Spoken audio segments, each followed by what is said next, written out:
बिस्मिल्लाहिर्रहमानिर्रहीम, अस्सलाम वालेकुम everyone. I am your mentor Myra Qureshi and I welcome you all. तो आज हमने क्या करना है, आज हमने सीखना है कि हम लैंग्वेज को कैसे अंडरस्टैंड कर सकते हैं। सबसे पहले लैंग्वेज को अंडरस्टैंड करने के लिए ज़रूरी है कि हम ग्रामर का रोल समझें। ठीक है, what is the role of grammar in effective communication.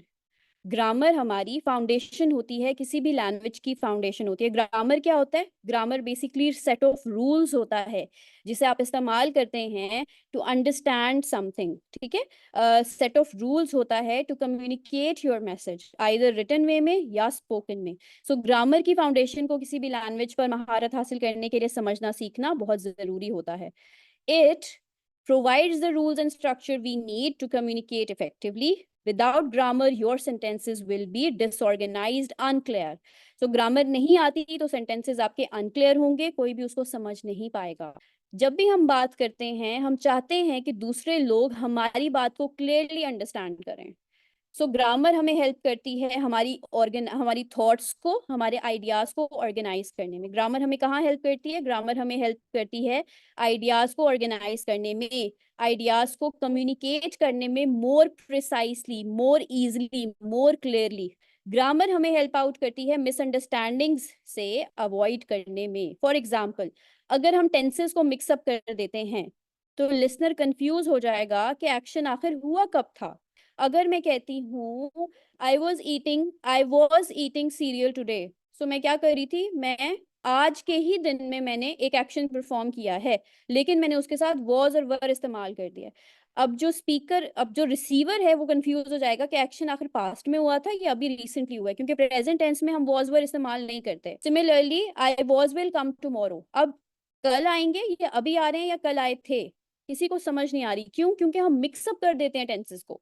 जो बेसिक टेंसेस हैं उनको अंडरस्टैंड करना, उनको प्रैक्टिस करना, उनके रूल्स को समझना हमारे लिए इंतहाई जरूरी है, ताकि हमारा लिसनर कंफ्यूज ना हो, ताकि हमारा मैसेज डिसऑर्डर्ड ना हो, कंफ्यूजिंग ना हो। Understanding the sentence structure. हम क्या करते हैं? सेंटेंस के स्ट्रक्चर को सबसे पहले सीखते हैं। फॉर एग्जाम्पल, आपका जो एक सेंटेंस है वो मुश्तमिल होता है सब्जेक्ट पर, वर्ब पर और ऑब्जेक्ट पर। सबसे पहले बात करते हैं सब्जेक्ट की। सब्जेक्ट क्या होता है? अ पर्सन और thing performing the action. For example, Miss Myra is teaching spoken English.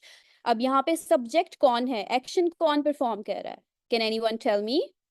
Miss Myra, very good. So I am the subject here. I am the main person in this message, in this sentence. Verb, the action or state of being. For example, मेरा action क्या है? What is my action? I am teaching you people.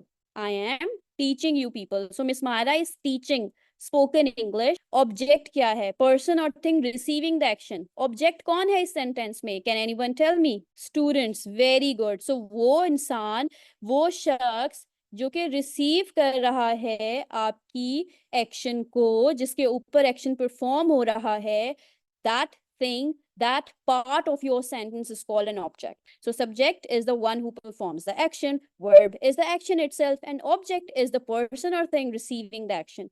Let's explore them with some easy examples. सबसे पहले, she reads the book. उसने क्या किया? Book को read किया। सब्जेक्ट कौन है यहाँ पे?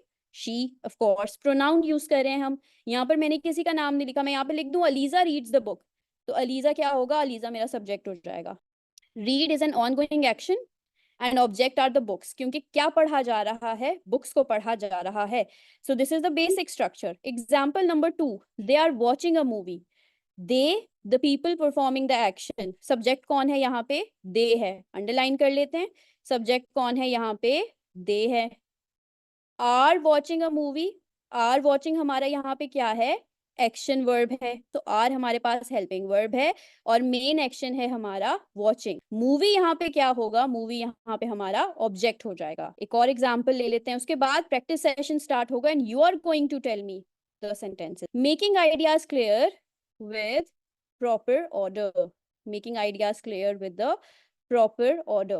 English has a fix word order. English जो है उसका एक फिक्स वर्ड ऑर्डर है, एक फिक्स रूल है, चाहे लिखने में हो चाहे बोलने में हो। अगर हम इस ऑर्डर को चेंज करते हैं तो सेंटेंस काफी अनक्लियर और कंफ्यूजिंग हो जाते हैं। इस चीज को समझते हैं with the help of very interesting example. The cat chased the mouse. अब यहाँ पर हमारा सब्जेक्ट कैट है, वर्ब चेस्ड है और माउस है ऑब्जेक्ट। ये सेंटेंस हमें बता रहा है कि एक बिल्ली पीछा करती है कैट, माउस का। ठीक है, अगर हम इस ऑर्डर को स्विच कर दें, इस ऑर्डर को चेंज कर दें, तो the mouse chased the cat, क्या इसका मीनिंग बदल नहीं जाएगा? नेगेटिव सेंटेंसेस कैसे बनाएं? ओके, पहले प्रैक्टिस कर लेते हैं। I need your people to give me a sentence which has subject, verb and an object. Okay, similarly अब मैं आपको एक एग्जाम्पल दूंगी जिसको आपने, इसका ऑर्डर आपने चेंज कर देना है। Ali is driving the car. Ali is driving. I will increase the font in a minute. Ali is driving the car on the road. Rewrite करेंगे आप लोग विद इनकरेक्ट वर्ड ऑर्डर। क्या कहा मैंने? रीराइट करेंगे इस सेंटेंस को with incorrect incorrect word order, incorrect word order. Hurry up, miss interpret करना सीखें। इस सेंटेंस को गलत लिख कर दिखाएं मुझे जल्दी से। All of the students, I need you to be active. I need you to be participating. Spoken communication में अक्सर ज़रूरत पड़ती है, अक्सर क्या बहुत बार ज़रूरत पड़ती है आइडियाज़ को निगेट करने की। कन्वर्जेशन में अग्रीमेंट डिसअग्रीमेंट उसी का पार्ट है। कन्वर्जेशन का बड़ा अहम हिस्सा है अग्रीमेंट एंड डिसअग्रीमेंट, ठीक है। सो कई बात में I agree with people and कई बातों पे I don't agree with them. तो मैं सीधा सीधा बता देती हूँ, हाँ जी I don't agree with you, इस चीज को हमें ऐसे नहीं करना। और ये मैं कैसे कह सकती हूँ? बिकॉज आई नो कि आगे जो हमारे फ्यूचर में इस एक्शन के जो रिpercussions होंगे वो गलत निकलेंगे। सो लैंग्वेज में, वर्क प्लेसेस में, घर में अक्सर हमें निगेट करना पड़ता है किसी ऑर्डर को, किसी अग्रीमेंट को। To make a sentence negative we usually add not after an auxiliary verb और do in simple tenses. So simple tenses में हम नॉट को इस्तेमाल करते हैं हेल्पिंग वर्ब के साथ। For example, he does not like coffee, ठीक है।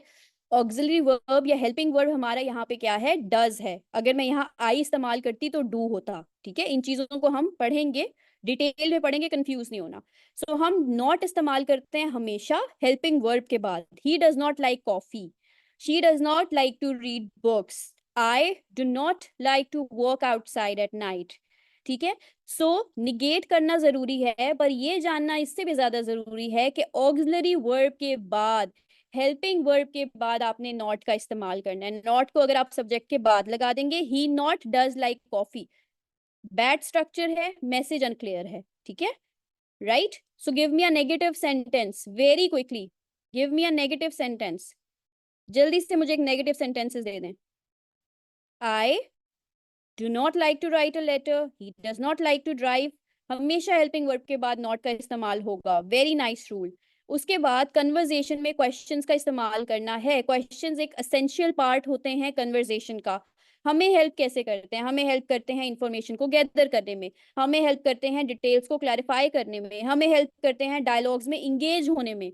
Basic structure of a question involve करता है कि आप सब्जेक्ट को इन्वर्ट कर दें ऑक्सिलरी वर्ब के साथ। इन्वर्ट करना, पोजीशन को रिप्लेस करना, पोजीशन को चेंज करना। कैसे? Let's see an example. Do you like ice cream? आपको आइसक्रीम पसंद है? ऑक्सिलरी वर्ब यहाँ पे डू है और सब्जेक्ट यहाँ पे यू है। अब हम इनकी रिप्लेसमेंट जब चेंज करते हैं तभी क्वेश्चन स्टेटमेंट आता है। फॉर एग्जाम्पल, सिंपल स्टेटमेंट क्या था? यू लाइक आइसक्रीम और you do not like ice cream, ठीक है। अब मैंने जब क्वेश्चन स्टेटमेंट बनाना है तो मैंने सिर्फ दो चीजों के साथ, दो स्ट्रक्चर्स के साथ तब्दीली करनी है। डू के साथ, ऑक्सिलरी वर्ब के साथ और सब्जेक्ट के साथ। So do you like ice cream, उसके बाद क्वेश्चन मार्क अटैच करूंगी तो क्वेश्चन स्टेटमेंट बन जाएगा।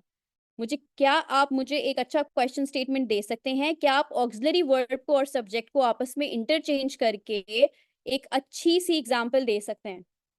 ओके, असाइनमेंट क्या है? असाइनमेंट हमें हेल्प आउट करेगी। सबसे पहले तो गोल समझ लेते हैं।